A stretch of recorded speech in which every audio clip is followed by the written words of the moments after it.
तो नमस्कार दोस्तों, हमारे छात्रों, मित्रों, साथियों, सहपाठियों, आप सभी का periodic table tour of periodic table मतलब क्लासिफिकेशन ऑफ एलिमेंट्स के इस पहले इंट्रोडक्शन लेक्चर में जोरदार स्वागत है।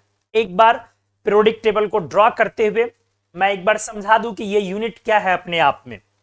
ये एक ऐसा यूनिट है जिसमें हम लोग 9th 10th के बेसिकली पाप धोते हैं, मतलब chemistry, inorganic chemistry. 9th 10th में जो केमिस्ट्री आपकी होती है ना, वहां मेजर पोर्शन में इनऑर्गेनिक केमिस्ट्री होता है मोस्टली। चाहे एसिड बेसेज एंड सॉल्ट्स हैं वो भी इनऑर्गेनिक है, केमिकल बॉन्डिंग है वो भी इनऑर्गेनिक है, पीरियोडिक टेबल है वो भी इनऑर्गेनिक है, एक्सट्रैक्शन ऑफ मेटल्स है वो भी इनऑर्गेनिक है। तो अगर आप 9th 10th में देखें तो most of all chapters metals and non metals, जिसको आप यहां पर S block, P block, D block वगैरह बोलते हो, तो ये सारे इनऑर्गेनिक के पोर्शंस हैं। कार्बन एंड इट्स कंपाउंड्स एक पढ़ना है 9th 10th में। बट कार्बन में भी क्या है ना, हाइड्रोकार्बन्स के बारे में भी वहां डिस्कशन है और ग्रेफाइट डायमंड भी डिस्कशन है, तो वो भी इनऑर्गेनिक है आधा थोड़ा सा, और बाकी क्या लो ऑर्गेनिक। तो बेसिकली इनऑर्गेनिक केमिस्ट्री की शुरुआत 9th 10th से होती है। और आप लोग 9th 10th में केमिस्ट्री को बहुत हल्के में लेते हो, बहुत हल्के में लेते हो।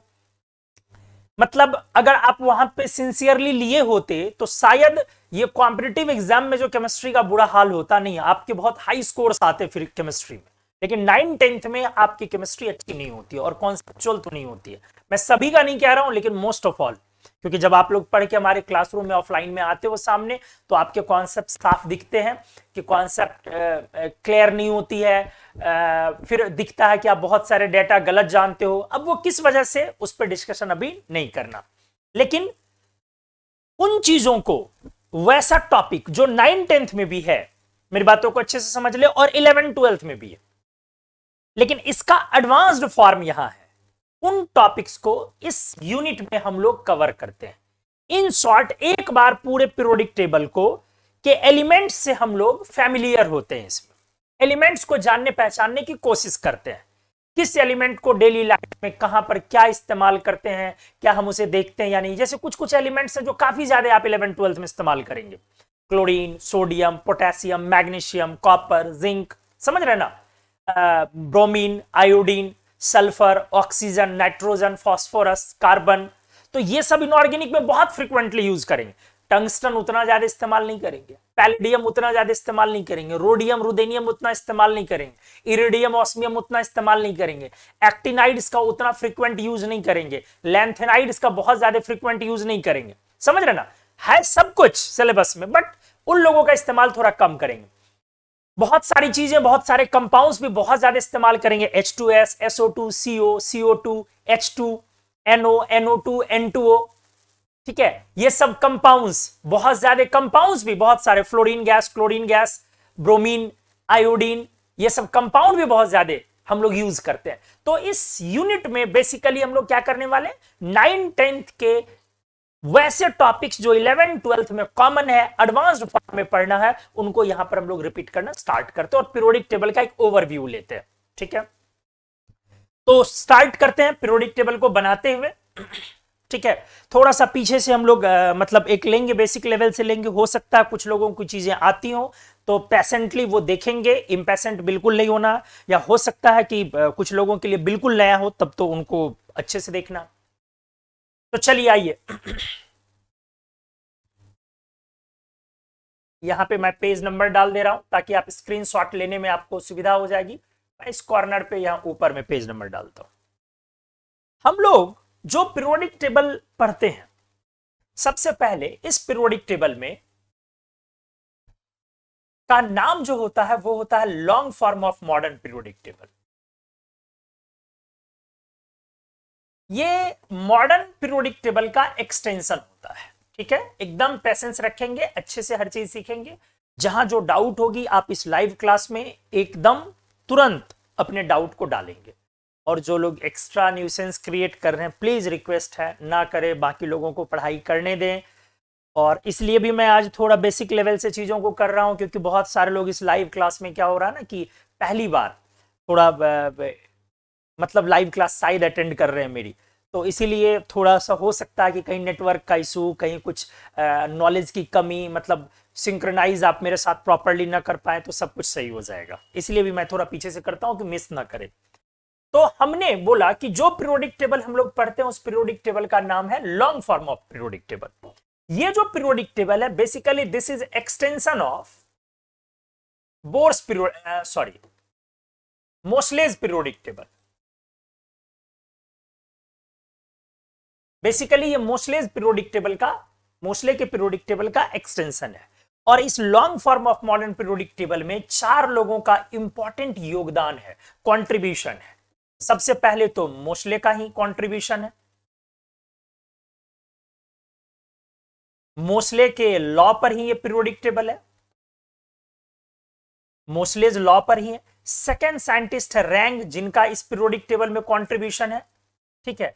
थर्ड साइंटिस्ट है वर्नर, जिन्होंने लैंथेनाइड्स को और एक्टिनाइड्स को नीचे लगाया, इनका भी कंट्रीब्यूशन है। और सारी चीजों को जोड़ने वाले हमारे खुद बोर साहब थे। तो ये 4 लोगों का इंपॉर्टेंट कंट्रीब्यूशन है इस long form of modern periodic table को। इसी वजह से हम लोग बोर्स पीरियोडिक टेबल भी कहते हैं, क्योंकि बोर ने सबसे ज्यादा, मतलब इनके पीरियोडिक टेबल को बोर ने एक्सटेंड किया है, फैलाया है, नए फॉर्म में प्रेजेंट किया, ठीक है। तो हम लोग इस पीरियोडिक टेबल को क्या बोलने वाले बेटा, इसलिए इसका नाम हम लोगों ने रख दिया इस पीरियोडिक टेबल का long form of modern periodic table,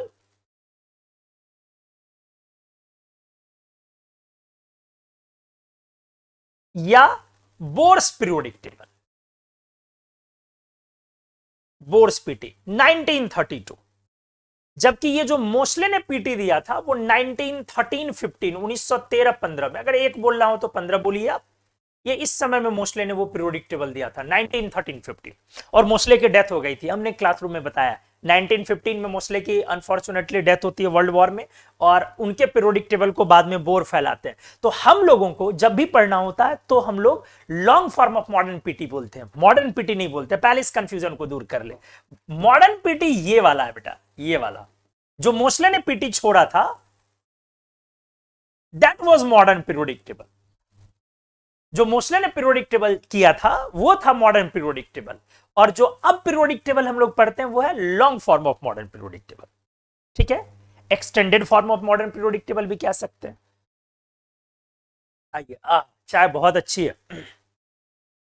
तो ये तो पहले क्लियर हो गया, हमने क्लियर कर दिया कि भैया हम लोगों को पढ़ना है long form of modern PT. तो मॉडर्न पीटी बोलना बंद कर दें, वो पीरियोडिक टेबल स्टॉप है 15 में, और उसी के पीरियोडिक टेबल को 4 लोगों का इंपॉर्टेंट कंट्रीब्यूशन है। बोर का सबसे मेजर कंट्रीब्यूशन है कि सबको जोड़ा, उन्होंने कलेक्ट किया और फैलाया, ठीक है। तो हम लोग इसको बोर्स पीटी भी इस वजह से बोलते हैं। अब आ जाइए अगले पॉइंट में मैं आता हूं, इस पीरियोडिक टेबल की बातें। L F long form of modern periodic table, clear है। अब इसमें पॉइंट्स, सबसे पहला पॉइंट्स, इसमें ग्रुप्स कितने हैं, तो ग्रुप्स अपने 18 है। ये जो पीरियोडिक टेबल है, इस पीरियोडिक टेबल में ग्रुप्स कितने हैं, तो ग्रुप्स इसमें 18 है। हाँ, 18 ग्रुप्स, 18 ग्रुप्स, हाँ, ठीक है। और आप ग्रुपिंग सिस्टम 1 से लेकर के 18 लिखते भी हो, आईयूपीएससी सिस्टम आप इसको बोलते हो। ये जो सिस्टम है इसको आईयूपीएससी सिस्टम भी बोला जाता है। क्या मतलब हुआ, 2 तरीके के सिस्टम हम लोग पीरियोडिक टेबल में यूजुअली डील करते हैं, एक आईयूपीएससी और एक अमेरिकन। तीसरा भी हालांकि होता है यूरोपियन, बट यूरोपियन हम लोगों के यूज में नहीं होता। आईयूपीएससी और अमेरिकन, अमेरिकन एबी वाला है, ठीक है, वो भी मैं लिख दे रहा हूं। ये जो आप 1A 2A से लिखते लिखते 8A तक जाते हो, एंड 1B 2B AB के फॉर्मेट में जो लिखते हो 8B तक जाते हो, इस सिस्टम को अपन बोलते हैं अमेरिकन सिस्टम। क्या बोलते हैं, अमेरिकन सिस्टम। और यही वाला वो सिस्टम था जो मोस्ले ने इस्तेमाल किया था, तो इसको भी हम लोग यूज करते हैं। ये मोस्लेज पीटी में इस्तेमाल हुआ था। कौन वाला सिस्टम, एबी वाला सिस्टम, अमेरिकन सिस्टम। तो हम लोगों को यह भी इस्तेमाल करना पड़ता है। इसलिए हम लोग जब अभी पीटी ड्रॉ करेंगे तो इस दोनों सिस्टम को हम लोग लिखेंगे, ए बी वाले को भी। इसके हिसाब से 16 ग्रुप्स अमेरिकन सिस्टम के हिसाब से। कैसे देख लीजिए अच्छे से, 1 2 A 3 A 4 A 5 A 6 A 7 A 8 A, तो टोटल ए कितना हुआ 8। और उसी तरीके से बी कितने होंगे 8। तो टोटल अमेरिकन सिस्टम में कितने ग्रुप्स हो जाएंगे 16। ठीक है, इस सिस्टम में कितने ग्रुप्स हो गए 16 ग्रुप्स। लेकिन हम लोगों को जो पढ़ना है वो कौन सा पढ़ना होता है आईयूपीएससी वाला, मतलब long form of modern PT वाला। और उसमें कितना ग्रुप्स बोलते हैं अपन 18। पीरियड्स कितने, बिल्कुल 7। पीरियड्स कितने 7 पीरियड्स। टोटल एलिमेंट्स कितने, टोटल एलिमेंट्स कितने 118, 118। अच्छे से देखिए, टोटल एलिमेंट्स कितने 118। ये जो 118 एलिमेंट्स हैं, बढ़िया से प्लीज, इन एलिमेंट्स में अब कुछ नेचुरल एलिमेंट्स हैं और कुछ मैनमेड एलिमेंट्स। क्लियर है, हमने बोला कुछ नेचुरल एलिमेंट्स हैं और कुछ मैनमेड एलिमेंट्स। मैनमेड एलिमेंट्स मतलब आप इसको सिंथेटिक बोलते हैं, दोनों तरह के एलिमेंट्स हैं। पीरियोडिक टेबल में धीरे धीरे जब खोज होते गया तो नए नए एलिमेंट्स को पुट किया गया। ठीक है, तो कुछ नेचुरल एलिमेंट्स और कुछ मैनमेड।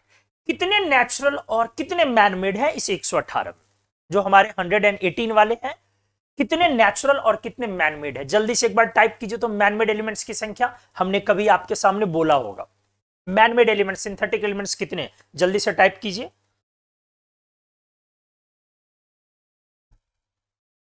मैनमेड एलिमेंट्स कितने,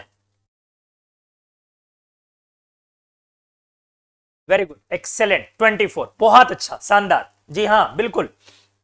देखिए एटॉमिक नंबर 1 से लेकर के 94 तक नेचुरल है, मतलब 94 exactly. Very good very good very good, excellent everyone, शानदार। 24 सभी लोगों ने लिखा। तो टोटल 24 एलिमेंट्स नेचुरल है और एटॉमिक नंबर 95 से लेके 118 तक सारे के सारे, सॉरी 24 लिखा हमने, 94 वहां लिखना था, सॉरी ये 94 है, 94। और एटॉमिक नंबर 95 से 118, टोटल ये 24 एलिमेंट्स हैं जो मैनमेड है, सिंथेटिक है।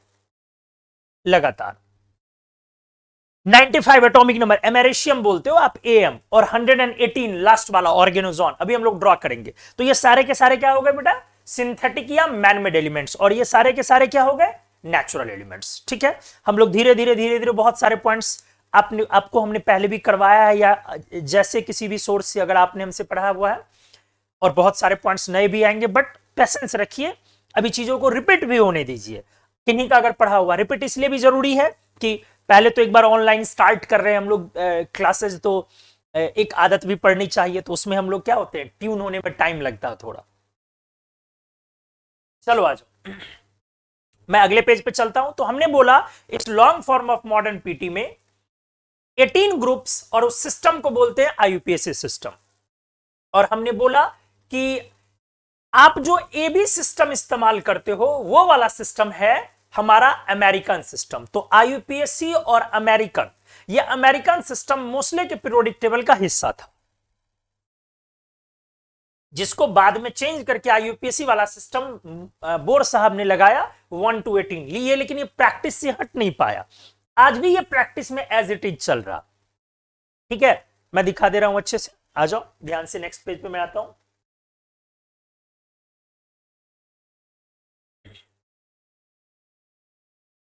पेज नंबर 2 लिख दिया मैंने, यहां पे 2 था तो यहां 3 करना होगा ना,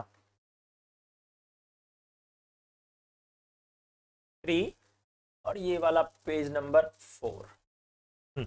आइए, अब ये पीरियोडिक टेबल को एक बार मैं ग्रुप सिस्टम को समझा दे रहा हूं आपको।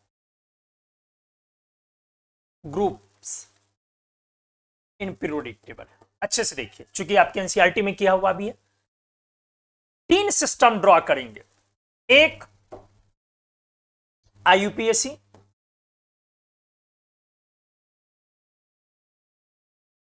अगला ड्रॉ करेंगे अमेरिकन, और एक नेक्स्ट ड्रॉ करते हैं यूरोपियन। नेक्स्ट ड्रॉ करते हैं यूरोपियन। 3 सिस्टम अपन ड्रॉ करते हैं। मतलब ग्रुप को कैसे, किस नाम से कैसे प्रेजेंट किया जाए। ठीक है, तो देखिए, आप 18 कॉलम पहले रेडी कर लीजिए, 18 कॉलम्स, चूंकि आपके आईयूपीएससी के अकॉर्डिंग 18 ग्रुप्स हैं। नहीं, तो एक काम करते हैं, पहले हम लोग 18 कॉलम से रेडी करते हैं।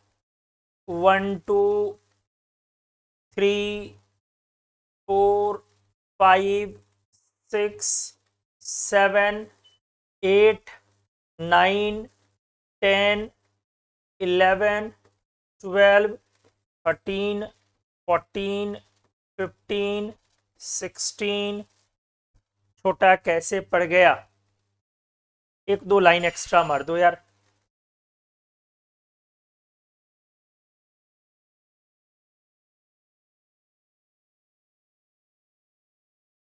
और कुछ होगा कहीं पे जगह बड़ा बड़ा है तो उसको ले लीजिए, इसको ले लीजिए, और थोड़ा सा इसको भी ले लीजिए।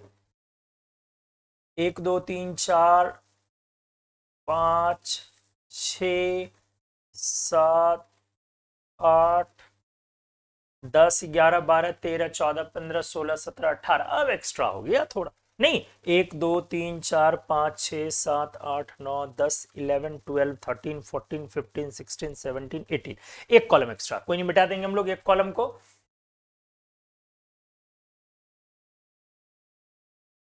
ठीक, आ जाइए। हाँ, अब तीनों सिस्टम में कैसे नेमिंग है आपके एनसीईआरटी में आप देखेंगे। ये वाला हालांकि पढ़ाना जरूरी नहीं था, लेकिन आप अपनी एनसीईआरटी को पलटेंगे तो आपके एनसीईआरटी में एक जगह पर इस पीटी को बना दे रखा है। पेज नंबर 78 पर आप देखेंगे 11th वाली बुक में, तो आपका ये बना रखा है, यूरोपियन सिस्टम को मेंशन किया, इसीलिए इसको बताना जरूरी है, अदरवाइज मैं छोड़ देता। ठीक है, आ जाइए। तो आईयूपीएससी में ग्रुप का नाम ऐसे करके, जो अभी के पीरियोडिक टेबल में हम लोग इस्तेमाल करेंगे,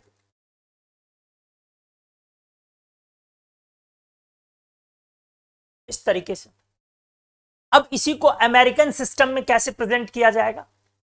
आईयूपीएससी आप बोर्ड्स पीटी में इस्तेमाल करते हैं, long form of modern PT. American आप इस्तेमाल करते थे मोस्ले में, अभी हमने बोला, बट इन दोनों का इस्तेमाल अभी हम लोग करेंगे साथ। इसको हम लोग छोड़ के इस्तेमाल नहीं करेंगे, बट एक बार देख लेते हैं ना, क्यों, क्योंकि हमने क्या बोला, एनसीईआरटी में दे रखा। तो आ जाओ, अमेरिकन में क्या है, ये 1A है, 2A है, ये 3B है। आप देखोगे पीटी में स्पष्ट दिखेगा 3B। This is 4B, 5B, 6B, 7B। अब ये 3 कॉलम एक साथ 8B, 8B और 8B है। ये 3 कॉलम एक साथ 8B, 8B और 8B। ठीक है,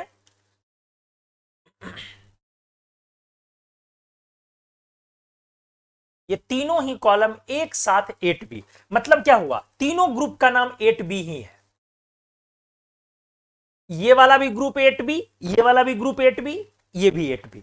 यही तो वजह है कि 18 ग्रुप्स को अमेरिकन सिस्टम में 16 ग्रुप में खपा लिया गया, मैनेज कर लिया गया, कॉम्पेंसेट कर लिया गया। ठीक है, तो आ जाओ, अब 2 एक्स्ट्रा जो बच रहा था वो इसमें मर्ज्ड है, 8 9 10। यहां पे है अब 1B, 2B, 3A, 4A, 5A, 6A, 7A और 8A। 8A। तो नाम को एकदम अच्छे से देख लें, नाम में कोई कंफ्यूजन नहीं होना चाहिए। 1A, 2A, अब 3A नहीं, 3B।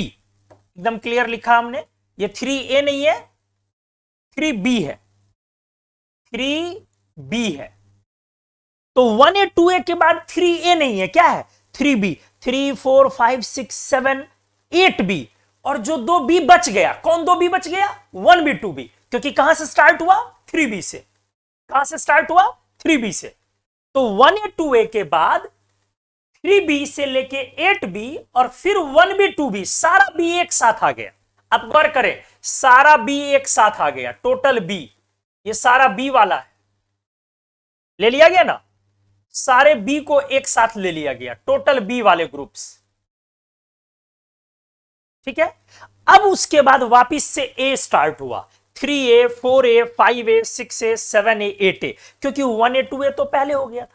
तो अमेरिकन सिस्टम में क्या है? 1A 2A लेफ्ट है और 3A से लेके 8A राइट है, 1A 2A लेफ्ट है और 3A से लेके 8A राइट है। क्लियर है? और B वाले सारे बीच में। अब जब आप इसी को जब आप किस सिस्टम में लेते हैं? यूरोपियन में अब जरा अच्छे से देखिए नेमिंग कैसा है, जरा गौर करें। इसका नाम है 1A 2A, इस ग्रुप का नाम है 3A। 3B वाला जो अमेरिकन है वो पहले यूरोपियन में 3A जाना जाता था। क्या बोला हमने? 3B वाला जो अमेरिकन ग्रुप है आया, वो पहले यूरोपियन सिस्टम में 3A के नाम से जाना जाता था। समझिए अच्छे से। 4B वाला 4A, ये नेमिंग था, एक तरफ से नेमिंग सबका, A वाला एक। क्लियर है? अब आ जाओ यहां पे, किसको?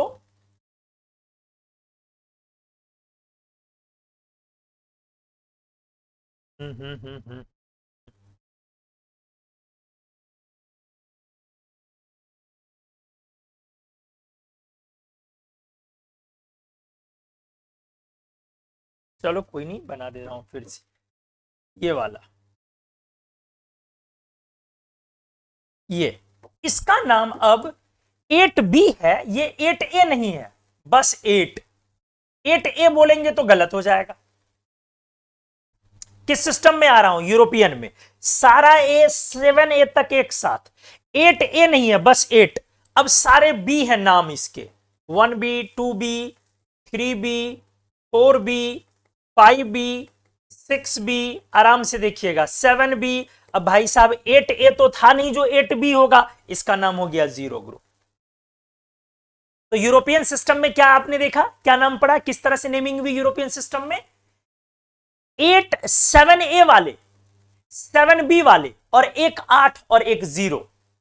यही मेंडलीफ का सिस्टम था जिसमें टोटल ग्रुप्स 9 बोले जाते थे। ये जो यूरोपियन सिस्टम आप देख रहे हो ना, ठीक है, ये मैं यहां पे लिख दे रहा हूं, ये वाला सिस्टम, ये मेंडलीफ का सिस्टम था पहले, मेंडलीफ स्पीटी में, ये यूरोपियन वाला जो था। क्लियर है? ये सिस्टम मेंडलीफ स्पीटी का सिस्टम था पहले। तो इनके हिसाब से टोटल ग्रुप्स 9 थे। थोड़ा सा पेशेंस रखिएगा, अगर आपको मेंडलीफ सिस्टम में कोई पूछे ग्रुप्स कितने थे तो 9।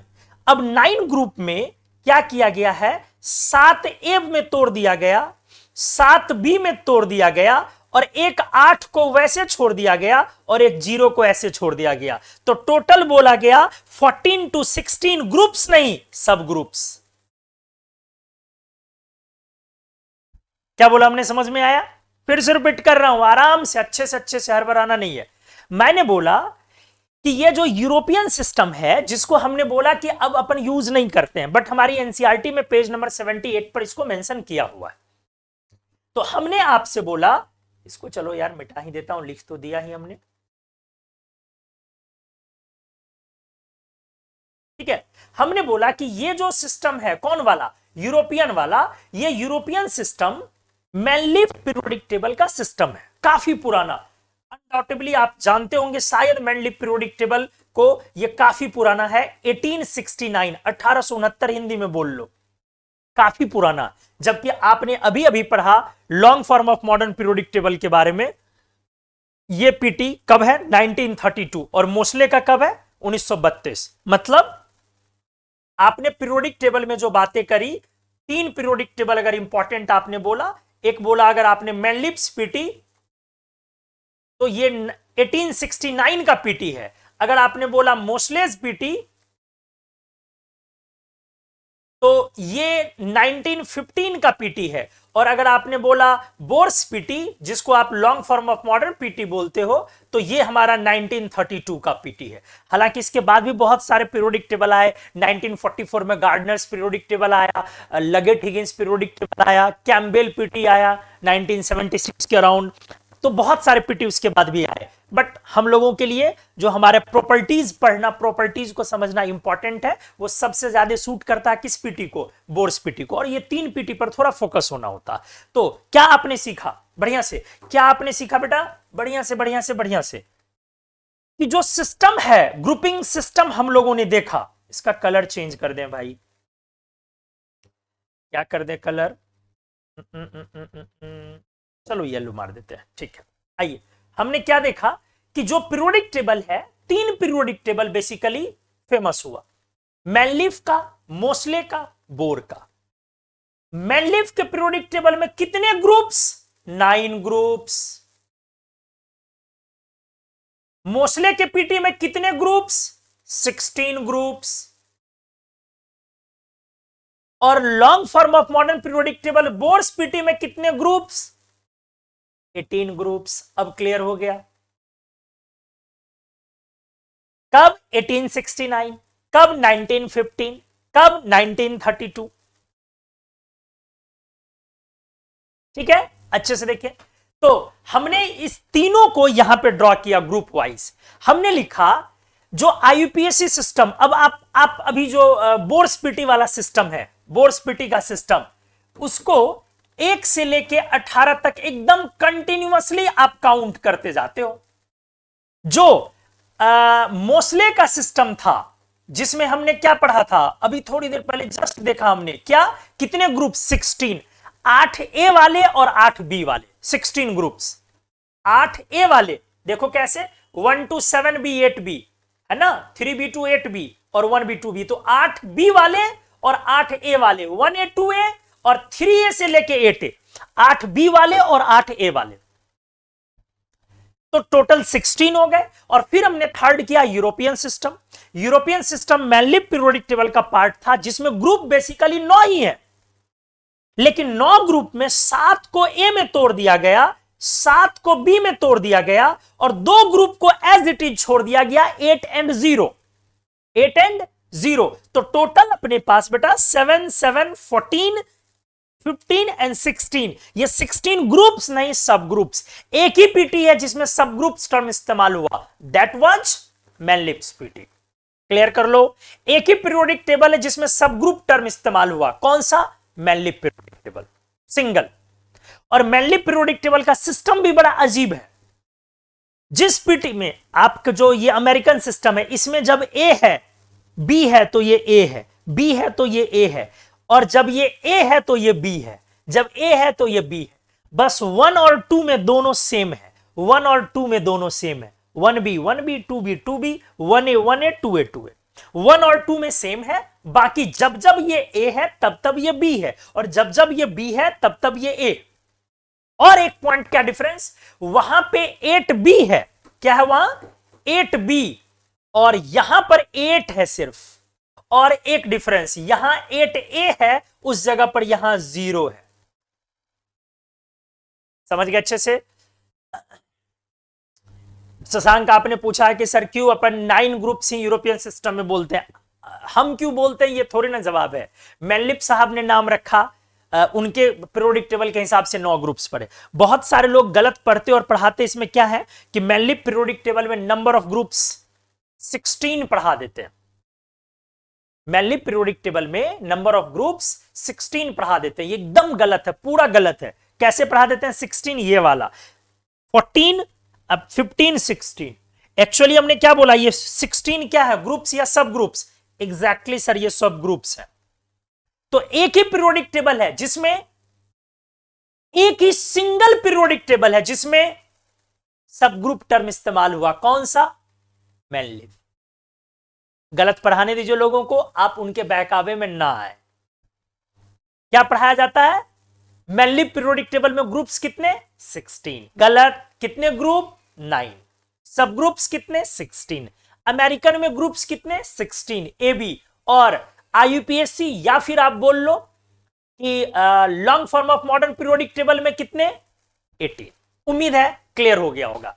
क्या ये ग्रुपिंग सिस्टम सभी लोगों का क्लियर हो गया पहले? हाँ या ना एक बार बोल दो जल्दी से।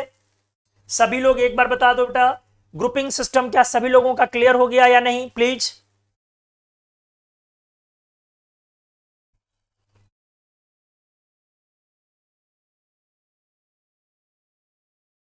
वैसे टीचर क्यों जिंदा है? तो अब भाई हम क्या करें, जीने का हक सभी का है। वैसे टीचर क्यों जिंदा है?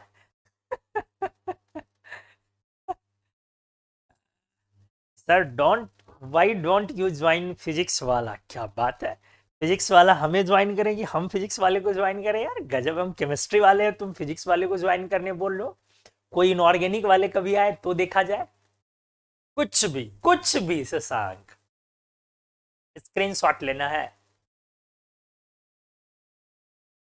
राहुल ने पूछा सर रैंक का क्या कंट्रीब्यूशन था? रैंक का कंट्रीब्यूशन क्लासिफिकेशन का था, अभी आगे आएगा वो हम दिखा देंगे। अभी मेजर हमने 3 का क्लास कंट्रीब्यूशन आपको बताया।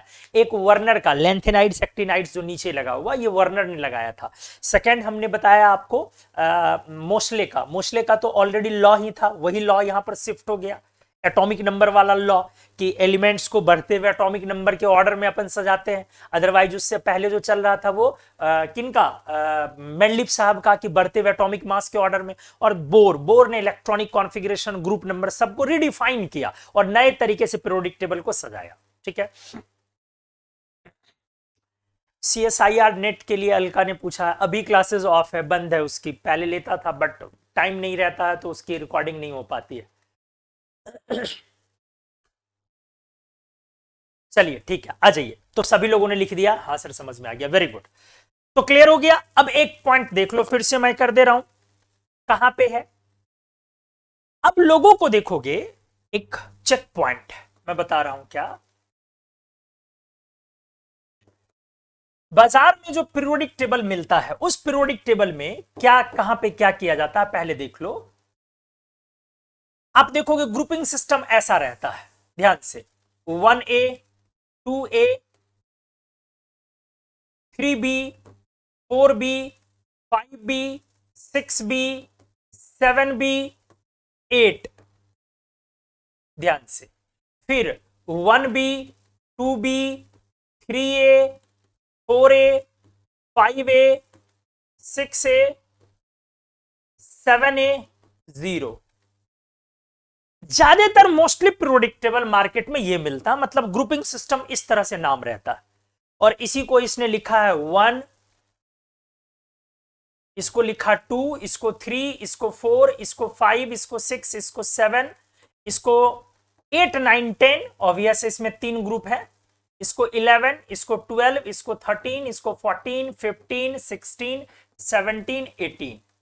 इस पीरियोडिक टेबल में जो हमने बोला कि चेक पॉइंट, आपको ये ध्यान देना, ये ज्यादातर ऐसा रहता है। मतलब आप जब भी कभी किसी से पीरियोडिक टेबल उठाएं, इंटरनेट पे सर्च करें, तो मोस्टली आपको ऐसा मिलेगा लिखा हुआ।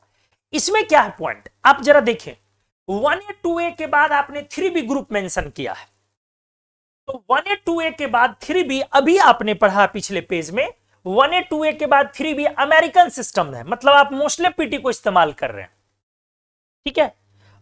और आपने इसका मतलब 3B इस्तेमाल किया तो मोस्टली किया, क्योंकि अगर आपने यूरोपियन या मेंडलिफ किया तो 3A इस्तेमाल होगा नाम, बट आपने नेमिंग इस्तेमाल किया 3B, इसका मतलब we are running across the Moseley's system, we are following the Moseley's system इस समय में। अब आप मोस्ले में आगे बढ़ रहे हो, अचानक आप आ जाते हो 8 में, अचानक आप आ जाते हो 8 में। आप जरा देखो ये गलत हो गया, क्योंकि 8 रिप्रेजेंटेशन, ये सारे रिप्रेजेंटेशन किसके हैं, अभी मोस्लेज रिप्रेजेंटेशन है। मोस्टली छोड़िए, हटाइए, मॉडर्न पीरियोडिक टेबल ये लिखिए ना, मॉडर्न पीरियोडिक टेबल। अभी ये सारे वाले, या अमेरिकन लिखे ना, चलिए ना ऐसे। अब ये सारे वाले कौन से हैं, अमेरिकन सिस्टम, कौन सिस्टम आप इस्तेमाल कर रहे हो? अमेरिकन। और अमेरिकन इस्तेमाल करोगे तो बेटा वहां पे 8 भी ना होना चाहिए, बट आपने इस्तेमाल किया 8। अचानक आप किस में चले गए? किस में चले गए? यूरोपियन में।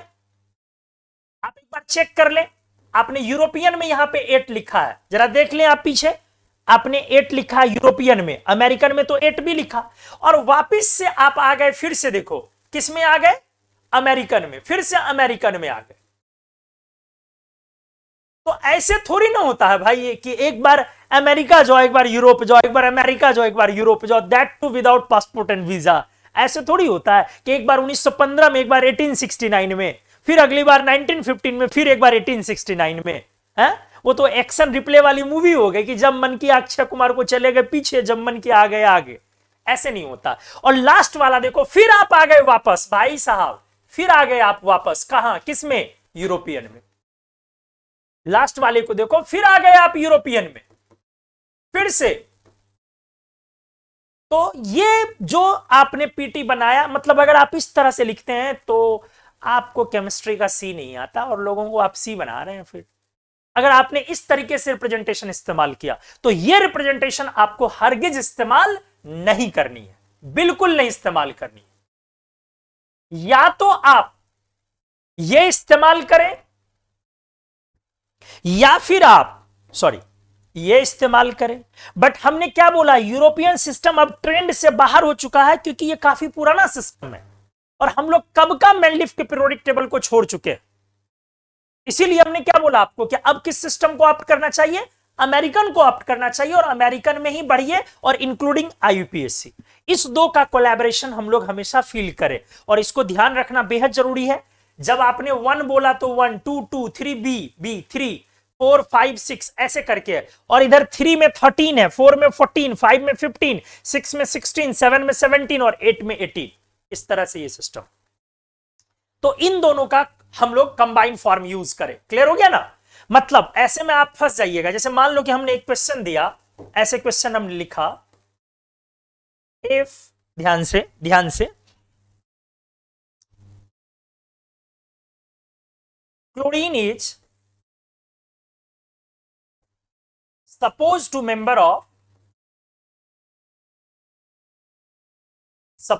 be member of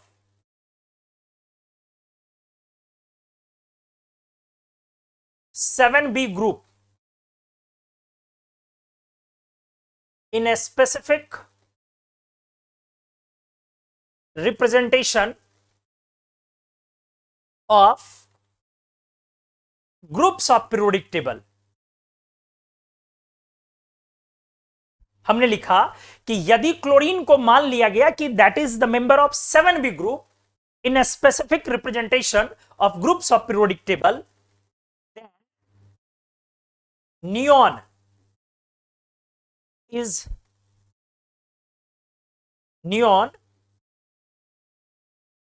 should be called the member of, ए में हमने ऑप्शन दिया ग्रुप 18, बी में 0 ग्रुप, सी में 8A ग्रुप, और डी में ऑल ऑफ देम। क्या आंसर होगा जल्दी बताइए इस क्वेश्चन का। हमने क्वेश्चन क्लियर लिखा कि if chlorine is suppose to be the member of, यहां पे द छूट गया है, the member of 7B group in a specific representation of groups of periodic table, then neon should be called the member of group 18, 0 group, 8A group या all of them। चलिए answers लोग दे रहे हैं।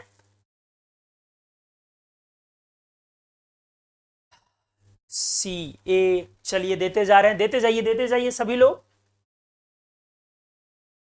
अलका गोयल क्या लिखा है सर? आप थोड़ा सा टाइम निकालकर इनऑर्गेनिक ना CSIR नेट के लिए, चाहे आप अनअकैडमी पर करा दीजिए प्लीज सर, आपसे इनऑर्गेनिक पढ़ना है हमें। My pleasure. लेकिन इतना आसान नहीं। पहले उस समय में था क्या ना, लॉकडाउन चल रहा था तो continuously I was working for that, कि चलो टाइम था इतना कि मैं कर रहा था। क्योंकि CSIR नेट JRF वालों के लिए थोड़ा अलग लेवल से काम करना होता है, JEE नीट वालों के लिए अलग लेवल पे काम करना होता है। हमने लंबा किया भी था और हमने लाइव क्लासेस रखी थी, फिर हमने स्टॉप भी इसीलिए किया था कि होता क्या ना, मोस्टली उसमें लेक्चरर्स लोग, टीचर्स लोग अटेंड करते थे। अब टीचर्स को आप कुछ कह नहीं सकते हो, तो वो मन किया तो लाइव क्लासेस आए, मन किया तो लाइव क्लासेस नहीं आए, जब न तब आए, जब न तब छोड़ दे। तो लाइव क्लासेस में स्टूडेंट्स की संख्या काफी कम रहती थी और हर कोई खोजता था सर रिकॉर्डेड रिकॉर्डेड। मतलब टीचर तो अपने कंफर्ट जोन में काम करना चाहते हैं ना, मतलब CSIR नेट JRF वाले तो मोस्टली टीचर ही रहते हैं, स्टूडेंट्स वहां कम रहते हैं। तो इस वजह से मुझे छोड़ना पड़ा, क्योंकि उसमें मुझे लगा कि भाई लाइव क्लासेस में लोग अटेंड नहीं कर पा रहे। चलिए एनीवेज, आ जाइए, आंसर्स आप लोगों ने भर दिया है, पकड़ के भर दिए हो भाई साहब, वायरल हो गए वो लग रहा है जैसे।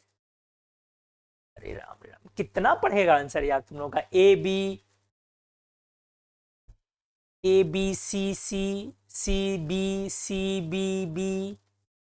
C मोस्टली सी है, C एक आध कहीं कहीं बी नजर आ रहे हैं, मोस्टली बी सी मोस्टली सी जा रहे हैं। ए कभी कभार बी, कभी कभार सी ज्यादातर सी है। बहुत सारे लोगों ने लेकिन बी भी आंसर किया है, बी वालों को भी संख्या कम नहीं है, सबसे ज्यादा सी वाले हैं, उसके बाद ठीक ठाक नंबर में बी वाले। आ जाइए, अब क्वेश्चन को अच्छे से देखिए। हमने क्लियर लिखा है कि यदि ऐसा माना गया कि chlorine is suppose to be the member of, chlorine किस ग्रुप में, 7B ग्रुप में। तो आप पहले इस पीरियोडिक टेबल में पहुंचे और सोचे कि आप पीरियोडिक टेबल में क्लोरीन को कहां देखते हैं। तो क्लोरीन को अगर थोड़ी भी केमिस्ट्री आपको आ रही हो, नहीं आ रही हो तो कोई प्रॉब्लम नहीं, मैं दिखाऊंगा आगे। जस्ट इस ग्रुप के पहले लिखते हो, यहां लिखते हो ना इस ग्रुप में फ्लोरीन, क्लोरीन, ब्रोमीन, आयोडीन। तो हमने लिखा chlorine is suppose to be member of 7B। 7B स्पष्ट लिखा, सॉरी 7B। तो 7B किस रिप्रेजेंटेशन में है, यूरोपियन।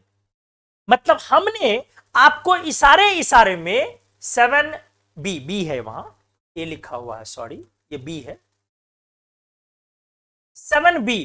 तो हमने आपको इशारे इशारे में इसका मतलब यह बताया है कि ये 7B है दोस्त, कोई कंफ्यूजन मत रखिएगा।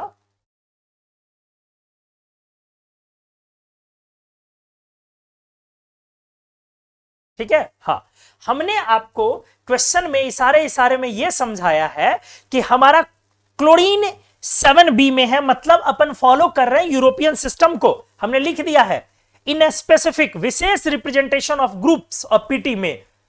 तो नियॉन उसके हिसाब से किसका होगा, तो नियॉन किसका होगा, अब यूरोपियन में देखना है। नियॉन इस ग्रुप में होता है और यूरोपियन में आओगे तो 0 ग्रुप होगा। इस बार आप आंसर सिर्फ और सिर्फ क्या कर सकते हैं, 0 ग्रुप, बी नंबर, कुछ और नहीं कह सकते। तो बी वाले की संख्या अच्छी खासी थी, बट मोस्ट ऑफ और लोगों ने सी आंसर किया था, जो गलत है। सी आप नहीं दे सकते। क्या सभी लोगों का क्लियर हो गया। हमने क्या किया है, क्लोरीन बेटा बोला है 7B ग्रुप का है, तो क्लोरीन अगर 7B ग्रुप का है तो सिस्टम ऑफ रिप्रेजेंटेशन फील करो, क्लोरीन यहां पे होता है, फ्लोरीन, क्लोरीन, ब्रोमीन, आयोडीन। तो 7B ग्रुप सिस्टम कौन सा है, यूरोपियन। तो हमने बोला है कि तब आप नियोन को किस ग्रुप का एलिमेंट बोलेंगे, तो आपको as per the same representation जाना है। नियोन लास्ट वाले ग्रुप का है, तो according to the same representation neon would be the member of 0 group. इसलिए क्वेश्चन का आंसर आपको क्या करना होगा, स्ट्रिक्टली 0 ग्रुप, नॉट 8। क्या सभी लोगों का क्लियर हुआ, यस और नो, सभी लोग। सभी लोग, बी वाले भी लोग अच्छे खासे थे, नो डाउट, अच्छी खासी संख्या थी उनकी, बट सी वाले सबसे ज्यादा थे, मैंने देखा। सभी लोग बताएं, क्लियर है, कोई डाउट तो नहीं है इसमें। हर छोटे छोटे चीजों में इसलिए प्रॉब्लम, एनसीईआरटी वालों ने ये डायग्राम बना के रखा यूरोपियन सिस्टम का, पेज नंबर 78 मैंने बोला आप देखना।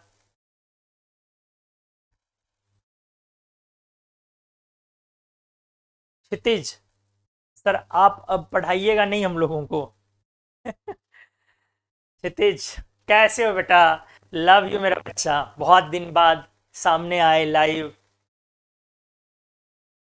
हाँ, रोने का मन कर दिया यार, काफी दिन बाद आए ढूंढने और एकदम ढूंढ के बोल रहा कि सर आप पढ़ाइएगा नहीं हम लोगों को।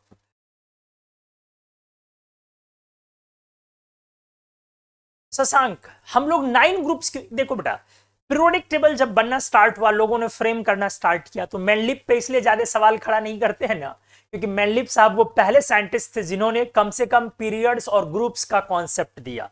तो मेंडलीव के पीरियोडिक टेबल में 9 ग्रुप्स ही क्यों हुए, इस पर ज्यादा बातचीत ना करें आप। मेंडलीव को बहुत बड़ी क्रेडिबिलिटी जाती है।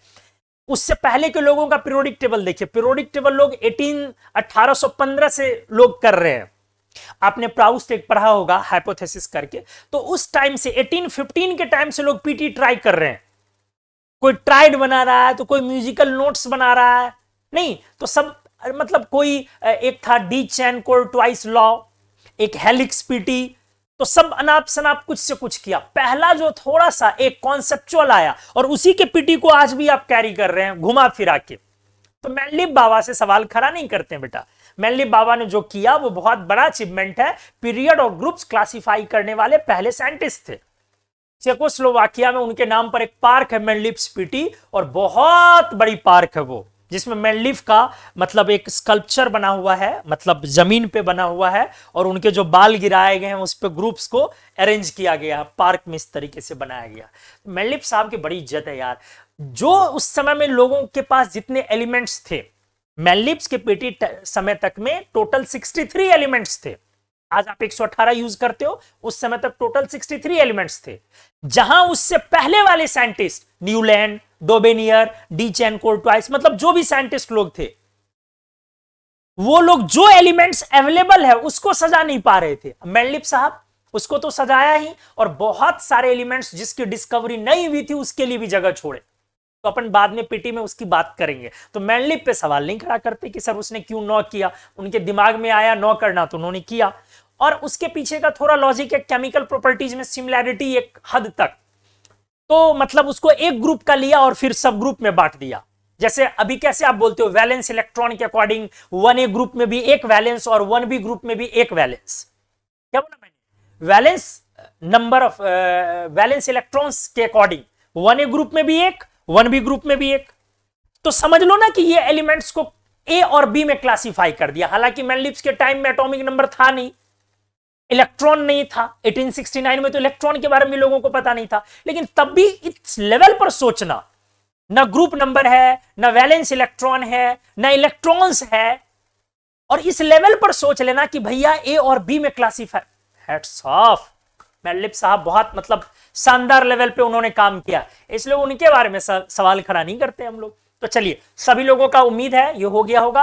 आप स्क्रीनशॉट भी लेना चाहते हैं तो पैरेलल में एक बार तेजी तेजी से मार ले, जल्दी से क्लिक क्लिक मार ले। ये आपका पेज नंबर 1 था, page number 2, page number 3, page number 4, page number 5। ठीक, उम्मीद है यहां तक चीजें क्लियर हो गई। अब इसके बाद हम लोग आगे बढ़ते हैं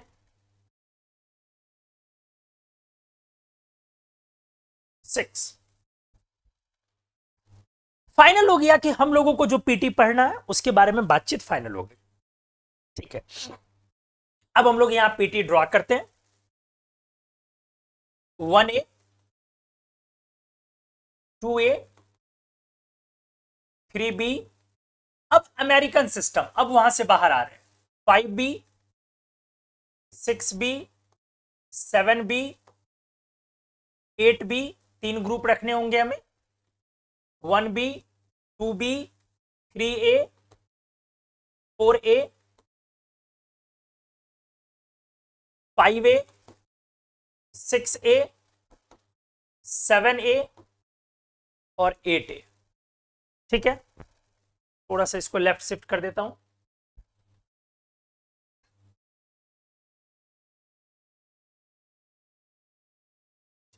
आ जाइए, अब ये हमारे अमेरिकन सिस्टम वाले ग्रुप्स हो गए। इसमें जो 1A और 2A वाला ग्रुप है, अब आप इसको बोलते हो एस ब्लॉक। ये जो 3B से लेकर के सारे बी वाले ग्रुप है, आप इसको बोलते हो डी ब्लॉक। क्या बोलते हो? D block.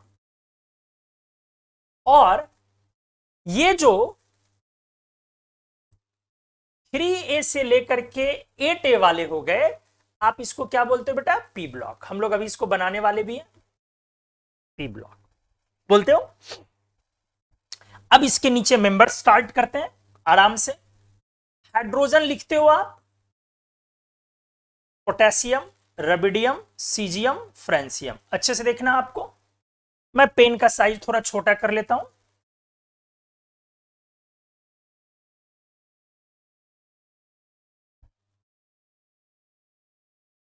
स्क्रैचेस क्यों आ रहे हैं बोर्ड पे? पेन तो सही है, चलो कोई नहीं। तो hydrogen, lithium, sodium, potassium, rubidium, caesium, francium. आराम से आ जाए। फ्रेंसियम एक radioactive element. Radioactive element के अंदर न्यूक्लियस में न्यूक्लियर चेंजेज, नाभिकीय बदलाव होते रहते हैं। न्यूट्रॉन्स और प्रोटॉन्स के आपस के ये रिएक्शंस हैं, जिसके कारण ऐसे एलिमेंट अनस्टेबल है। मतलब वो किसी दूसरे एलिमेंट में कुछ समय के बाद टूट सकते हैं। ठीक है। बगल वाले ग्रुप में है beryllium, magnesium, calcium, strontium, barium and radium. आराम से। रेडियम भी एक रेडियो एक्टिव एलिमेंट। ठीक है। हमने बोला जैसे रेडियम हमने लिया, तो हमने बोला कि ये एक रेडियो एक्टिव एलिमेंट है। आराम से। ये जो रेडियो एक्टिव एलिमेंट होते हैं, ऐसे बहुत सारे एलिमेंट्स हैं जो रेडियो एक्टिव हैं। जैसे आपने अभी लिखा फ्रेंसियम, रेडियम, रेडॉन, पोलोनियम, पढ़ेंगे आप, स्टेटाइन, बहुत सारे एलिमेंट्स हैं जो रेडियो एक्टिव है, टेक्नीशियम वगैरह, डॉट डॉट लिखा हम, आप पढ़ेंगे धीरे धीरे। हमने बोला ये रेडियो एक्टिव एलिमेंट्स के बारे में कि ये एलिमेंट अनस्टेबल एलिमेंट्स है। क्या है? Unstable elements. ठीक है। ऐसे एलिमेंट का हिसाब किताब होता क्या है कि इनके न्यूक्लियस के अंदर कुछ चेंजेस आते हैं और कुछ एक सर्टेन उम्र के बाद, लाइफ टाइम के बाद, वो नए एलिमेंट में टूटना स्टार्ट करते हैं। और जो नया एलिमेंट बनेगा जरूरी नहीं है कि फिर वो स्टेबल हो, वो फिर से टूट सकता है। ठीक है। ध्यान दीजिए, हमने क्या बोला? They dissociate to other elements. और ये जो डिसोसिएट करना होता है, इसको बोलते हैं डीके प्रोसेस। क्या बोलते हैं? डीके प्रोसेसेस, टूटना। ये डीके प्रोसेसेस बहुत तरह के होते हैं। अल्फा डीके, बीटा डीके, और भी तरह के होते हैं, आप अभी ज्यादा ना जाएं। बहुत तरह के डीकेज प्रोसेस होते हैं। तो हमने बोला कि रेडियो, अच्छे से समझ लीजिए, radio active elements unstable elements होते हैं। ठीक है। इनके न्यूक्लियस के अंदर प्रोटॉन और न्यूट्रॉन के बीच आपस के रिएक्शंस, इसको केमिकल रिएक्शंस नहीं बोलते हैं, न्यूक्लियर चेंजेस, न्यूक्लियर रिएक्शंस बोलते हैं। तो radio active elements unstable elements होते हैं और वो डिसोसिएट करते रहते हैं दूसरे तीसरे एलिमेंट में। डिसोसिएट करने को हम लोग बोलते हैं इसको डीके करना। ठीक है। डीके बहुत तरह के हो सकते हैं, आराम से समझते जाइएगा। अब पॉइंट यह है कि इस तरह से हम लोग दो तरीके का एलिमेंट बोल सकते हैं। एक बोल सकते हैं एलिमेंट्स को इस तरह से हम लोग दो तरीके से क्लासिफाई कर सकते हैं। एक स्टेबल एलिमेंट्स, क्या हो गए? Stable elements. ये नॉन रेडियो एक्टिव हुए, मतलब ये डीके प्रोसेस में दोस्त नहीं जाएंगे, नॉन रेडियो एक्टिव हो गए। लाखों साल बाद भी वो एलिमेंट किसी दूसरे एलिमेंट में टूट के नहीं पहुंचेगा। अच्छे से समझेंगे। और दूसरा एलिमेंट हमने बोला अनस्टेबल एलिमेंट्स। दूसरा हमने क्या बोला बेटा? Unstable elements. और ये वाले एलिमेंट रेडियो एक्टिव हैं, और ये रेडियो एक्टिव हैं, और ये डीके प्रोसेस में जाएंगे। डीके प्रोसेस में जाने का मतलब क्या हुआ कि ये कुछ ना कुछ बदलाव इसके अंदर, न्यूक्लियस के अंदर चलते रहेगा और उस बदलाव के कारण ये फाइनली किसी दूसरे एलिमेंट में टूट करके पहुंच जाएंगे। हम एकदम क्लियर आपको दिखाएंगे, अच्छे से समझ में आएगा, आते जाए, ध्यान से देखिएगा। तो अच्छे से इसको क्या करता हूं मैं, चलो ऐसे करता हूं, इसको नीचे कर देता हूं और ये वाला पोर्शन को ऊपर किया जाए। किसको, ये वाला पोर्शन को, इसको ऊपर किया जाए। ये क्या हो गया, हम्म।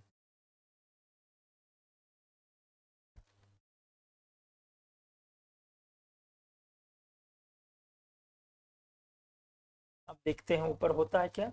हाँ हो गया, वाह, चलो हो गया। ये हटा दो,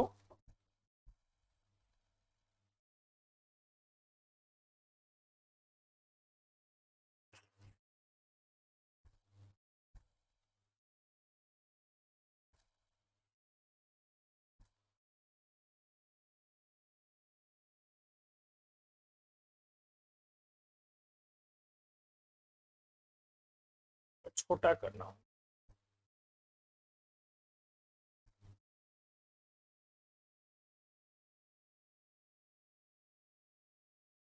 और छोटा,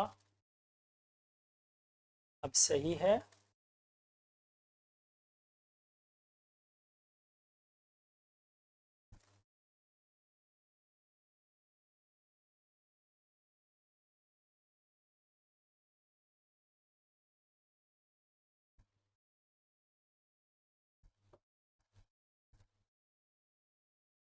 ये रेडियम पे एग्जाम्पल हमने स्टार्ट किया था, अब बातें सही, ठीक है।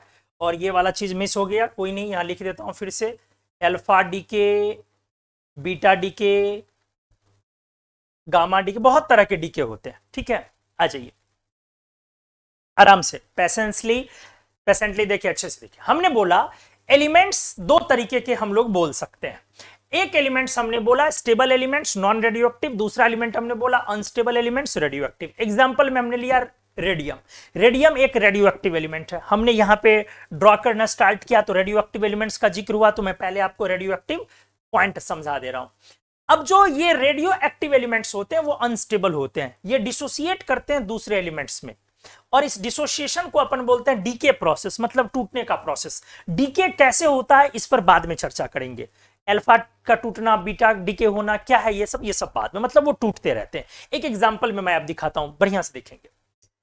पहले एक पॉइंट और, इनका जो लाइफ टाइम होता है, लाइफ या आप कह सकते हैं कि as span represented by half life period. अच्छे से आप बाद में पढ़ेंगे इस चीज को, half life period is what, थोड़ा सा मैं यहां पे समझा दूंगा आपको और बड़े इंटरेस्टिंग फैक्ट्स हो जाएंगे। हाफ लाइफ पीरियड, इसको टी हाफ के नाम से आप बोलेंगे, टी हाफ, ठीक है। क्या बोला हमने, हमने बोला बेटा अच्छे से देख ले, हमने बोला कि एलिमेंट का जो लाइफ या एज, उम्र या स्पैन, एज स्पैन है, इसको रिप्रेजेंट करते हैं हम लोग हाफ लाइफ पीरियड से। दिस इज व्हाट, कोई अमाउंट कितने समय में 50% पर पहुंच जाता, हाफ लाइफ पीरियड, ठीक है। मतलब जो आपने ओरिजिनल अमाउंट लिया उसको 50% अमाउंट हो जाने में कितना टाइम लगा, this is called half life period, ठीक है। ओरिजिनल जितना लिया आपने अमाउंट, वो अमाउंट 50% पर पहुंच गया, इसमें कितना वक्त लगा, इसको बोलते हैं हाफ लाइफ पीरियड। बट दिमाग में अभी आप लोग अगर फाउंडेशन के स्टूडेंट हो तो दिमाग में ज्यादा नहीं चलाओ, सीधा समझो उम्र, एज, हाफ लाइफ को ही सीधा समझो एज। लेकिन एक्चुअली वो क्या है कि ओरिजिनल अमाउंट को 50% होने में आने वाला या लगने वाला समय। अब मैं बातें करता हूं, कोई रेडियो एक्टिव एलिमेंट उठाता हूं एग्जांपल के तौर पे, पहला एक एलिमेंट में एग्जांपल के तौर पे उठाता हूं, हमने रेडियम लिया, रेडियम को ही देखो, एक रेडियम लेके दिखाता हूं। रेडियम का हाफ लाइफ पीरियड होता है 1600 ईयर्स, ध्यान से सुनेंगे। कितना हमने बोला? 1600 ईयर्स। किसका हाफ लाइफ पीरियड? रेडियम का। आप बोलोगे सर ये तो बहुत ज्यादा है। आप बोलोगे कि सर ये 1600 ईयर्स तो बहुत ज्यादा है। आपको बहुत ज्यादा क्यों लग रहा है ये 1600 ईयर्स टाइम? क्योंकि आप अपनी उम्र से कंपेयर कर रहे हो, इंसानों की उम्र से। आपने स्टेबल एलिमेंट्स के बारे में नहीं सुना। हमने क्या बोला? लाखों साल बाद, करोड़ साल बाद भी ये एलिमेंट किसी दूसरे एलिमेंट में कन्वर्ट नहीं होगा, तो उनकी रिस्पेक्ट में तो ये कुछ नहीं है ना, ये तो अनस्टेबल एलिमेंट हो गया ना। समझ में आया मैंने क्या बोला? मैंने बोला कि अगर आपने एग्जाम्पल के तौर पे वहां हाइड्रोजन ले लिया, वो हाइड्रोजन H11 जो हुआ वो नॉन रेडियो एक्टिव हुआ। आपने एग्जाम्पल के तौर पे अगर सोडियम ले लिया 1123, आपने अगर ऑक्सीजन ले लिया 816, आप समझ रहे हैं ये सब स्टेबल एलिमेंट है। आपने अगर कार्बन ले लिया 612, तो ये सब स्टेबल एलिमेंट है, मतलब करोड़ों साल बाद भी वो एलिमेंट वही रहेगा, किसी दूसरे एलिमेंट में कन्वर्ट नहीं होगा। तो उनकी उम्र जहां लाखों और करोड़ मतलब अनडिफाइंड है जिनका एज, उनके सामने में अगर किसी का एज 1600 ईयर्स हुआ तो क्या हुआ? ज्यादा हुआ? बिल्कुल नहीं। तो आप इसको बहुत ज्यादा नहीं कह सकते हो, बिल्कुल नहीं कह सकते हो कि सर ये ज्यादा। चलो मैं नेक्स्ट एग्जांपल दिखाता हूं, ध्यान दो अच्छे से। नेक्स्ट एग्जांपल मैं दिखाता हूं रेडॉन। एकदम आपके सिलेबस वाला एग्जांपल ले रहा हूं। रेडॉन की उम्र की आप बात करें, रेडॉन का age, this age is 3.8 days. अब आप कहां गए बताइए? 3.8 डेज। तो इसके रिस्पेक्ट में अब ये बहुत कम है, तो ये भी अनस्टेबल है, ये और ज्यादा अनस्टेबल हुआ। अनस्टेबल क्यों बोलेंगे 1600 ईयर्स को, इतना बड़ा लाइफ टाइम को भी? क्योंकि आप स्टेबल एलिमेंट की उम्र को एलिमेंट से ना तोलोगे, कंपेयर करोगे बेटा। एलिमेंट की उम्र को इंसानों की उम्र से कंपेयर नहीं करोगे। तुम इंसान ही क्यों चूज किए यार? तुम कछुए की उम्र से, टॉर्टवाइज की उम्र से, टर्टल के एज से तुम कंपेयर कर लेते यार। वो हजारों हजार साल वो भी जीते हैं। तब तो आपको बहुत ज्यादा नहीं लगता ना। तो रिस्पेक्ट जो आप किस फ्रेम में कंपेयर करते हो, तो एलिमेंट को एलिमेंट से कंपेयर करो ना। तो चलो आ जाओ, मैंने रेडॉन दिखाया आपको। अब आपको समझ में आ गया होगा कि एलिमेंट की उम्र साल दिन में भी होता है भाई साहब, घंटा मिनट सेकंड में भी होता है। जी हां, चलो आ जाओ, मैं अगला एक दिखाता हूं एलिमेंट, बड़ा प्यारा, ट्रिटियम। ये जो रेडॉन हमने लिया ये 222 वाला, थोड़ा और अच्छे से क्लियर कर देता हूं, क्योंकि कभी कोई टीचर वगैरह आपके अगर नोट्स देखें तो पता नहीं उनको कुछ और ना लगे। तो रेडियम जो यहां हमने लिया है ये रेडियम है ना 226 वाला, और रेडॉन है 224 वाला। मास नंबर के अकॉर्डिंग होता है, हर मास नंबर का अलग अलग। जैसे ट्रिटियम हाइड्रोजन होता है 3, tritium this is called tritium, this is hydrogen, ये हाइड्रोजन ही है एक तरह का ट्रिटियम। इसकी उम्र होती है 12.32 ईयर्स, 12.32 ईयर्स। क्यों ना ऊपर नीचे कर दें, मतलब एज जैसे जैसे लिखे सीक्वेंस में वैसे वैसे कर दें, थोड़ा सा और आपको अच्छा मजा आएगा। डेज वाला नीचे कर देते हैं, ईयर्स वाले को थोड़ा ऊपर कर देते हैं, समझ रहे ना? ये कर दिया। अब ठीक है, अब ये वाला डेज वाला है, इसको अब थोड़ा सा और ऊपर कर दिए।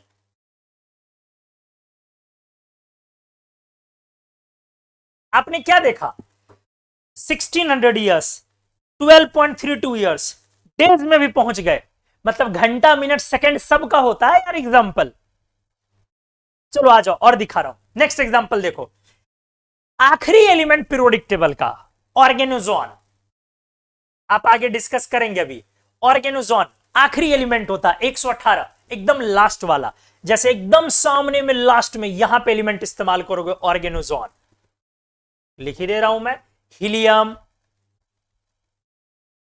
Neon, argon, krypton, xenon, radon, oganesson 118। इसके वाले भाई साहब सामने पीरियोडिक टेबल का एकदम आखिरी एलिमेंट, और यह भी हमारा रेडियो एक्टिव है, अनस्टेबल एलिमेंट है। रेडॉन भी अनस्टेबल है, अभी आपने किया, यह भी क्या था बेटा? Unstable element. बढ़िया से देखिएगा तो क्लियर हो गया। पीरियोडिक टेबल के आखिरी एलिमेंट ओजी, ऑर्गेनोजोन बोलते हैं। मैं एक स्पेशल क्लास इस पे करवाऊंगा, जो नए वाले नाम वगैरह हैं उन सबको कैसे हम लोग करेंगे, ठीक है? आ जाइए, हाँ, रेडॉन में 222 होगा, किसी ने सही लिखा है, अल्फा डीके के बाद होता है, 4 लिख दिया हमने, सॉरी, 222 यार, एसी क्यों, ठीक अजय। तो ऑर्गेनोजॉन ये होता है, 3 निकलेगा ना, कैलिफोर्नियम पर आप याद करना पड़ता, मैं याद ऐसे रखता नहीं हूं, कैलिफोर्नियम 98 होता है, इस पर कैल्शियम 2048 से आप बॉम्बार्ड करते हो और ये 249 होता है, ऐड कर लो 297 और 3 न्यूट्रॉन बाहर आ गया तो 294, ऐसे मैं याद रखता हूं। खैर चलो, तो ये आ गया हमारा 294 ऑर्गेनोजॉन, ये मैंने बनाने का तरीका लिखा था, क्या ये पढ़ना होता है हालांकि, लेकिन कभी मैं बाद में दिखाऊंगा। ओजी ऑर्गेनोजॉन, इसके हाफ लाइफ पीरियड पर अब आ जाइए, मतलब इसकी उम्र कितनी भाई साहब, 0.7 मिली सेकेंड, मतलब 700 माइक्रो सेकेंड। आप समझिए कितने नीचे चले गए हम लोग, कितना नीचे चले गए एज में, एलिमेंट की उम्र 0.7 मिली सेकेंड पर चले गए। 1600 ईयर्स भी था, डेज वाला भी एलिमेंट है, ईयर्स वाला भी ठीक ठाक एलिमेंट है, और ये देखिए 0.7 मिली सेकेंड पर चले गए। कितना कम उम्र पर हम लोग फॉल कर रहे हैं। तो एलिमेंट हर तरह के होते हैं, जिनका एज आपने डिफाइन कर दिया वो सारे अनस्टेबल एलिमेंट्स। ये धरती नष्ट हो जाए, खत्म हो जाए करोड़ों साल बाद भी, तब भी हाइड्रोजन 1 बेचारा हाइड्रोजन 1 ही रहेगा, वो कभी नहीं चेंज होगा, वो वही रह जाएगा। ड्यूटेरियम 2 ही रह जाएगा, वो कभी चेंज नहीं करेगा। और ड्यूटेरियम के डिस्कवरी के लिए सीएचसी यूरे को नोबेल प्राइज मिला था, हालांकि उसमें बहुत सारी बातें, तो उस पर भी उतनी ज्यादा हम लोग बात डिस्कशन नहीं करते हैं। ड्यूटेरियम 2, तो चलिए क्लियर हुआ ये। अब एक और एग्जांपल देता हूं, बढ़िया वाला, हाइड्रोजन का ही चौथा, जैसे H13 है वो होता है Q14, ये भी हाइड्रोजन है, this is called quadrium, this is called quadrium. बेटा ये सब हाइड्रोजन ही है, ये भी हाइड्रोजन है और ये भी हाइड्रोजन, ये दोनों ही हाइड्रोजन ही है।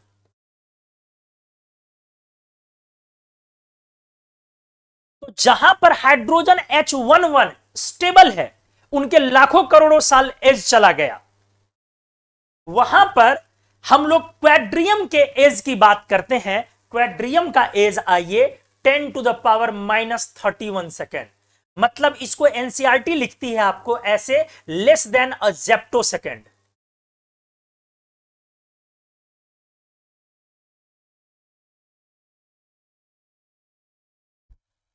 लेस देन अ जेप्टो सेकेंड मतलब क्या हुआ, किसका एज हम लोग लिख दिए यार, गलत तो नहीं लिख दिए ना,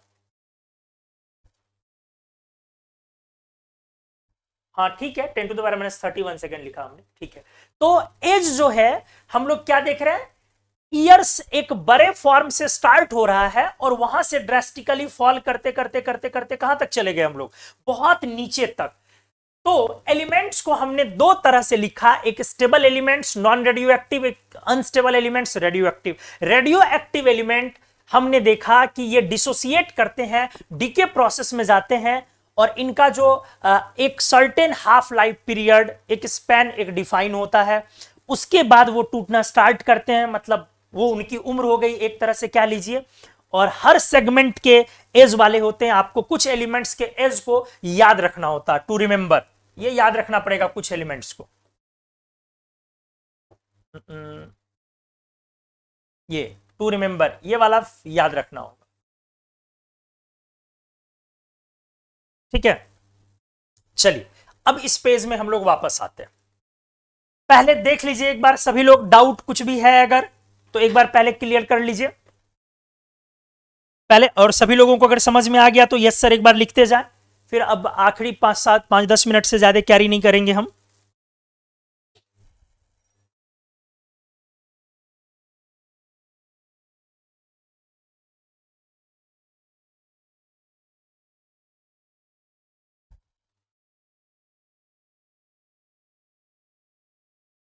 जल्दी, सभी लोगों ने लिखा यस सर, यस सर। क्या ऋषिकेश आपने क्या लिखा है, -21 होगा ना,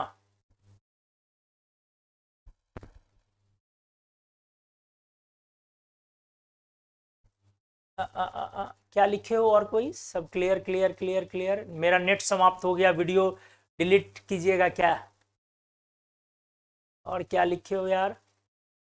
सर रेडॉन 222, हाँ वो मैंने बेटा कर दिया था। सर इसका एज 10⁻⁻31 होता है ना? हाँ वो तो भी मैंने लिखा ही ना। और किसी को जेप्टो में 10⁻⁻21 सेकेंड। हाँ अरे यार होता एग्जैक्ट एज है 10⁻31 सेकेंड, लेकिन हुआ तो वो जेप्टो से छोटा ही ना। अरे जेप्टो से स्मॉल हुआ ना, बस ये हमने लिखा है। अगर इसमें किसी को कंफ्यूजन है, अच्छा किसी ने शायद इस पे क्वेश्चन लिखा है कि टेक्नीशियन, देखो ट्रिटियम जो है उसका एज है 12.32 ईयर्स, ठीक है, और जो क्वाड्रियम है इसका एज है 10⁻31 सेकेंड, बट इसको रफली लिखा जाता है लेस देन अ जेप्टो सेकेंड। जेप्टो से तो काफी छोटा हुआ ना, तो लेस देन अ जेप्टो सेकेंड लिखने में what is harm in it, तो वो वही चीज लिखा जा रहा। और ये इतने एज मिनिमम, ये 4-5 एलिमेंट्स के एज को याद रखें आप। हालांकि आज तक ऐसा संयोग है कि क्वेश्चन इस तरह का पूछा नहीं गया है, बट आप जानते हैं कि यूनिक क्वेश्चंस, अलग अलग तरह के क्वेश्चंस बहुत फ्रीक्वेंटली आते रहते हैं, एग्जाम्स में आते हैं, ठीक है। बॉम्बार्डमेंट वाला कॉन्सेप्ट कैसा है सर रेडियो एक्टिव एलिमेंट में? वो हमने बॉम्बार्डमेंट वाला एक एग्जांपल सेट किया था, कभी उस पर डिस्कशन एक लेक्चर का मैं बना दूंगा। किस पर बेटा ऋषिकेश, किसकी बातें कर रहे हैं? मैं नहीं समझ रहा हूं। 10⁻⁻21 होगा सर। हाफ लाइफ पीरियड का मतलब प्रणय ने लिखा है अगर आधा अमाउंट को खत्म होने का टाइम स्पेंड होता है तो इसका मतलब 500 ग्राम को आधा खत्म होने में, हाँ बिल्कुल बिल्कुल, कि अगर आपका, हाँ जो आपका अमाउंट है उसको हाफ लाइफ पीरियड, मतलब जो ओरिजिनल अमाउंट है उसका हाफ होने में कितना टाइम लगेगा। हालांकि ये स्पीड क्या रेट है वो सब चीज पर हम लोग डिस्कस नहीं कर रहे हैं, जनरलाइजेशन में बातें कर रहे हैं। डेप्थ में बातें कीजिएगा तो बहुत सारी बातें हैं उस पर। चलिए सभी लोगों का क्लियर है यार? बहुत यूनिक चीज है, मतलब एक एक चीज कॉन्सेप्चुअल है। हाइड्रोजन H11, हाइड्रोजन H11 भयंकर स्टेबल है। हमारे अर्थ के मास का टोटल, सॉरी अर्थ कह रहा हूं मैं, यूनिवर्स का टोटल अकेले हाइड्रोजन 70% कैरी करता, पूरे यूनिवर्स का। सोचो कितना स्टेबल है। लोगों को बहुत सालों तक हाइड्रोजन के दूसरे आइसोटोप के बारे में अंदाजा नहीं था, तो पहली बार HC यूरे ने हाइड्रोजन का एक आइसोटोप ड्यूटेरियम ढूंढा, और बहुत रिसेंट 1931 में, जबकि आइसोटोप आया था 1913-15 में, 1913-15 में, और HC यूरे ने ढूंढा 1931, बहुत बाद में ढूंढा। इस चीज के लिए HC यूरे को नोबेल प्राइज मिला, क्योंकि जब एक बार ड्यूटेरियम आया तो पता चला D2O का इस्तेमाल मॉर्डेंट के रूप में न्यूट्रॉन को स्लो डाउन करने में किया गया। मतलब बहुत सारा उसका यूजेज समझ में आया, हैवी वाटर का, मतलब बहुत यूनिक चीज हाइड्रोजन के नाम पे निकला, और दैट टू स्टेबल। हाइड्रोजन की तरह उसकी भी उम्र लाखों करोड़ों साल, तो दैट टू स्टेबल। तो ड्यूटेरियम के लिए HC यूरो को 1934 में, 1934 में नोबेल प्राइज मिला, और 1934 में इत्तेफाक से ट्रिटियम आया, रदरफोर्ड ने, अर्न्स्ट रदरफोर्ड और ओलिफेंट नाम के एक साइंटिस्ट ने, उन लोगों ने मिलकर ट्रिटियम ढूंढा, और ट्रिटियम का हाफ लाइफ पीरियड कितना, 12.32 इयर्स। अब जब चौथा आता है क्वाड्रियम, तो इसका लेस देन अ जेप्टो सेकंड। जेप्टो होता है 10⁻⁻21, उससे छोटा। हमने एग्जैक्ट लिख दिया, बुक रफली जेप्टो सेकंड से छोटा लिख के काम चला देती है। अब H15 भी होता है, H16 भी होता है, H17 भी होता है, हमें उस पर नहीं जाना। हमें बस ये जानना है ट्रिटियम के बाद वाले जो आइसोटोप्स है, ट्रिटियम के बाद वाले जो भी आइसोटोप है हाइड्रोजन के, उन सबका हाफ लाइफ पीरियड जो उम्र है वो जेप्टो सेकंड से भी छोटा है। आपको याद रखना है कि रेडॉन का जो एज है ये 1600 ईयर्स है। I miss you sir, miss you too, ठीक है। तो रेडॉन का 3.8 डेज, और ऑर्गेनोजॉन का ये 3-4, जब आप एनसीईआरटी में आप अपना पी ब्लॉक 12th का पलटेंगे तो वहां पर रेडॉन ऑर्गेनोजॉन का एज मेंशन किया हुआ मिलेगा आपको। क्लियर है? तो ठीक है। अरे हाँ लिख दीजिए ना, आप क्वाड्रियम का लिखना चाहते हैं तो 10⁻⁻21, सभी लोग बार बार बोल रहे हैं, मैंने लिख दिया है जेप्टो 10⁻⁻21, ठीक है। लेकिन हमने ये लिखा है इसका एज ये है, हमने ये लिखा है एज ये है, लेकिन भाषा में बोलने पर एसआई प्रीफिक्सेज जो है स्वीटी, एसआई प्रीफिक्सेज जो है वो 10 टू द पावर -24, 21, -18, -15 इस तरीके से डिफाइन किया हुआ है ना। तो -24 के ऊपर एसआई प्रीफिक्स डिफाइन नहीं किया हुआ, इसीलिए जेप्टो या योक्टो यहीं पे जाके लास्ट कर दिया गया एसआई प्रीफिक्स को, उससे ज्यादा लेस इस्तेमाल नहीं होता। तो 10 टू द पावर -31 के लिए कोई ऐसा एसआई प्रीफिक्स यूज ही नहीं किया गया है।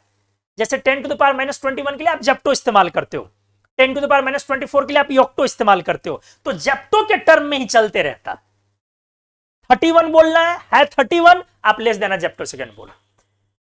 चलिए D2O कब आया भैया, हमने तो बोल दिया ड्यूटेरियम आया, उसके बाद D2O आया। तो ड्यूटेरियम कब आया? 1931 में।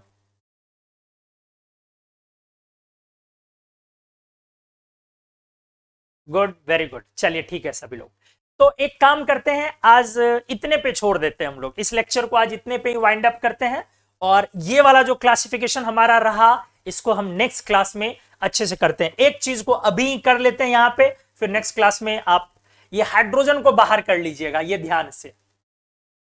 ये जो हाइड्रोजन है ना, चूंकि हम लोग कौन सा पीटी पढ़ रहे हैं, long form of modern periodic table, ठीक है। ये जो हाइड्रोजन आप देख रहे हो ना, इसकी कहानी ऐसे समझ लें आप, हाइड्रोजन की कहानी, जब आप मैनलिब्स की पीटी पढ़ते थे तो मैनलिब्स साहब ने इसको दो दो जगह पे रखा।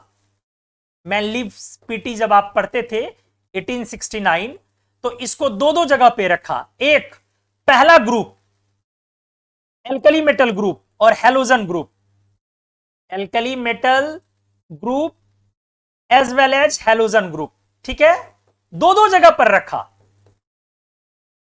किसको हैलोजन बोलते हैं? 7 ग्रुप को, ठीक है। तो किसने? मैनलिब पीटी में हाइड्रोजन को दो जगह। इसके बाद आ जाइए, कौन भाई साहब आ गए? मोस्ले। मोस्लेज पीटी में जब आप पढ़ते हैं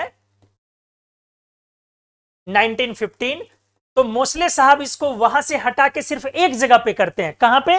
पहले ग्रुप में, सिर्फ ओनली एल्कली मेटल ग्रुप। अब 2 से 1 पोजीशन आ गया। अब उसके बाद आ जाइए वापिस से आप, कौन सा? हम लोगों का long form of modern periodic table, Bohr's PT, बाहर कर दिया इसको 1932। कहां बाहर कर दिया गया? मेन बॉडी से बाहर। अब इसका ग्रुप नंबर नॉट डिसाइडेड, मतलब उसको बाहर कर दिया गया, no group number decided, no group number decided. किसका? हाइड्रोजन का।